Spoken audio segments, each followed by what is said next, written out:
जय श्री राम मित्रों, आज हम कैसे आध्यात्मिक कीर्तन के साथ ईश्वरीय कृपा प्राप्त कर सकते और ऐसे ही प्रेरणादायक कहानी सुनने के लिए हमारे चैनल की सदस्यता ग्रहण करें और बेल आइकॉन को दबाएं। आइए जानते हैं, साधक को सर्वोच्च चेतना के निकट लाने के लिए कीर्तन एक मूल्यवान आध्यात्मिक सहायता है। ये भक्ति गीतों का गायन है, आत्मिक ईमानदारी और उद्देश्य के साथ रचनात्मक रूप से जप करना कीर्तन जीवन के सभी क्षेत्रों में सहायक है।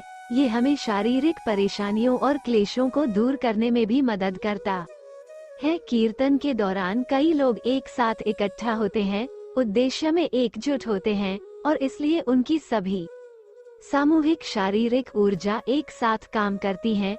उनकी सामूहिक मानसिक ऊर्जा एक ही चैनल में प्रवाहित होती है, जो परम पुरुष से प्रेरित होती है।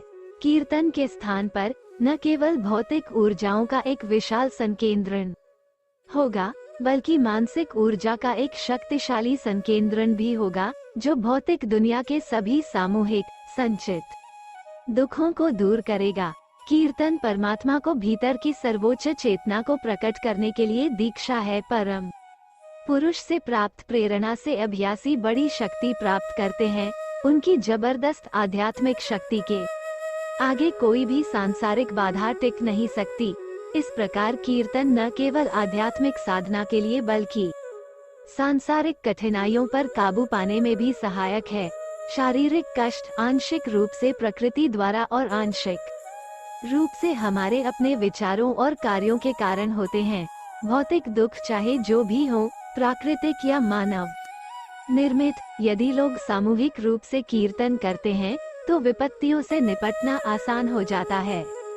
प्राकृतिक आपदाओं जैसे बाढ़, अकाल, सूखा और महामारी या मानव निर्मित आपदाओं, दुखों और यातनाओं के मामले में हार्दिक कीर्तन के माध्यम से राहत मिलती है।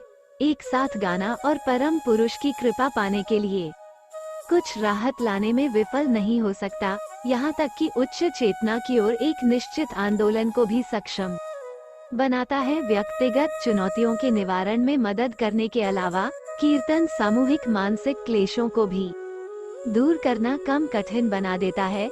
वे जो पहले से मौजूद हैं और जो अभी तक नहीं आए हैं, लेकिन जिनके बारे में हमें पूर्वाभास है।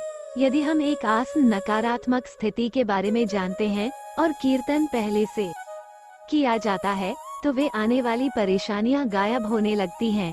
वे न केवल इतने सारे लोगों की सामूहिक मानसिक शक्ति के कारण दूर हो गए हैं, बल्कि परम पुरुष की प्रेरणा के तहत इतने सारे दिमागों के जबरदस्त गति से चलने के प्रभाव के कारण भी दूर हो गए हैं।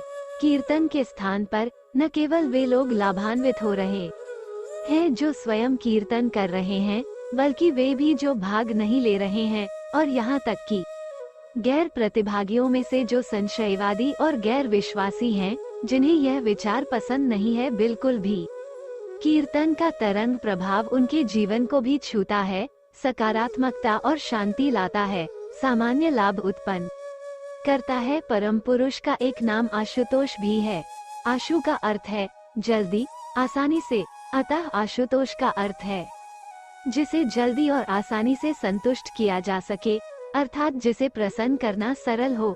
यदि आप 5 या 10 मिनट के लिए भी ईमानदारी और पूरे मन से कीर्तन करते हैं, तो परम पुरुष प्रसन्न हो जाते हैं। परम पुरुष शिक्षित और अशिक्षित के बीच, काले और गोरे के बीच कोई भेद नहीं करते।